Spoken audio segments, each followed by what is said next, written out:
Hey everybody, it's Dr. Remke trying to give you a quick update on the water fast. Some of you are joining me for this water-only fast, a 5-day fast. I did a pretty long thing the other night about why I was fasting and why I chose to do it at this time. I went through a lot of stuff, kind of my history of fasting over 20 years ago from when I started. So you can certainly go find that. It was late at night. I am still dealing with some jet lag because I'm obviously dealing with myself, but I also have a 12-year-old who will wake me up at 3 in the morning if he's awake. So I am getting virtually no sleep. I don't even know how I'm going to make it through. But so day 2, so I couldn't do one yesterday. I was really tired. Again, mostly jet lag, I really think. I'm not sure it's the effects of the fast. My son said to me, do you think you should really be doing this not eating thing with the whole not sleeping at the same time? I'm like, well, I don't know.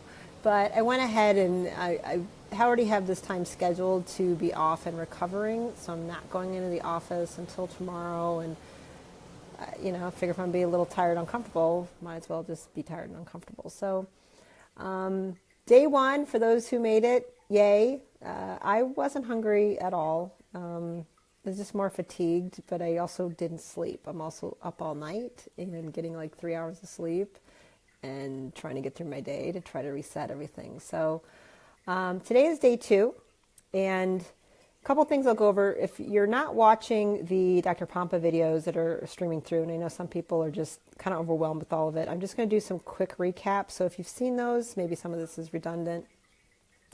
A few things I probably want to say. If somebody has some really big health issues, you probably, like cancers and metabolic syndromes, and if this is your first time, this really wasn't the right group to get involved in. You really are probably going to need private coaching with somebody to kind of prepare you and get you through and know what to do. This was typically for relatively healthy individuals who don't need a lot of hand-holding and coaching and don't have some dangerous things. So if you're like diabetic, you probably want to get somebody to maybe coach you, or you need to at least be monitoring your glucose and ketone numbers a lot. Again, you don't have to have a coach to fast. I did it a lot. We're not doing that, but there's certain issues and certain people that are coming up that are kind of, panicking in the group and having to drop out. Just really weren't prepared. I think they got excited and that's fine. It's really okay. So there's just that information. So what he went over recently was, how do you test your blood glucose and blood ketones? Because basically, to be the safest you're possibly ever going to be and to really track where you're going, that's the way to do it. So many of you don't have a meter, and that's fine. But that was the gist of what his talk was. So what you want to be happening is, remember I talked about you have flexibility of 2 main sources all your cells are going to use, and that's sugar or fat. Okay? So by dealing with sugar and fat, we have glucose or ketone bodies in the blood that we're going to measure. So when glucose is high, we always know insulin is high with it. Okay? So that's what's happening here. So when you fast, when you don't eat any food, you expect the glucose to drop, right? Now, when the glucose drops, oh, there's the dog. He's trying to get cozy. That is going to drop, and then your ketones are going to go up. It's that in-between period, if you're not metabolically flexible, that you feel bad because the glucose is down, your brain isn't getting the food it's used to getting, and then the ketones aren't rising enough, and then your brain doesn't have those ketones. So you want that to be happening, glucose to go down and ketones to go up. If you have glucose staying very high and your ketones are going high, that can be a dangerous situation, okay? That's why monitoring if you have diabetes or some other metabolic syndrome is important. So you probably need a clinician to help you. And you can prepare by going into water fast, by getting into ketosis, by eating a very specific diet, taking certain supplements, getting your body used to knowing how to burn fat again. It gets the mitochondria prepped. So not everybody can jump into a water fast. That's okay. So overall, my energy is fine. I'm kind of bored. I just want to eat because I've had to cook all day. I have had taken my son some places, some of our favorite foods, and I haven't had a chance to do that.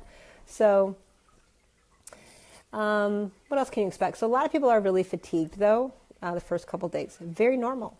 Very, very, very, very normal. And when blood glucose drops down, by the way, if you're measuring 60, 50, there's no panicking needing to happen here. But that's why there's the fatigue, and that's why there's the brain fog.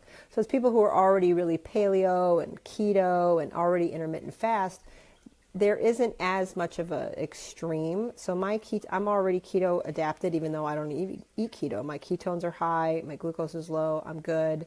I'm a little tired.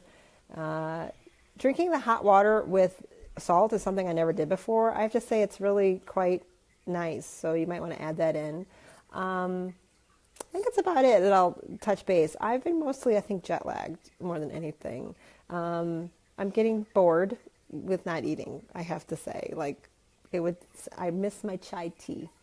That's about it. But I'll come up with, if anybody has any questions, I can answer some more about that. But this is basically, water only means no tea, no coffee, no supplements. You can take some of your medications as normal, but you have to be careful about those medications as well. Again, if you're on a lot of medications, you need a clinician to be explaining blood sugar and hypertension medications, because they're going to change dramatically as you fast. The reason it's 5 days, right, starting off that, it's a very special, magical thing. The first 3 days is where you're going to have some discomfort, typically. Third maybe be the most. So you set it up. Like, I'm set up to where I don't have to do anything. So if I'm tired, just lay down. The fourth day is where you get that major uptick in autophagy, where your body is breaking down and throwing out all the garbage. And the fifth day, you get this major uptick in stem cell production. Why then?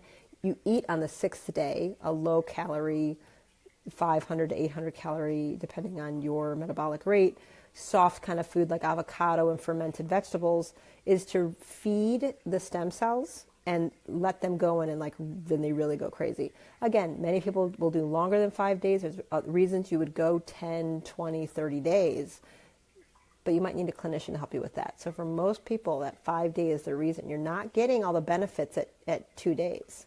1 day, you need to stick it out and get the benefit of that. Fourth day, break down everything that's bad, autophagy.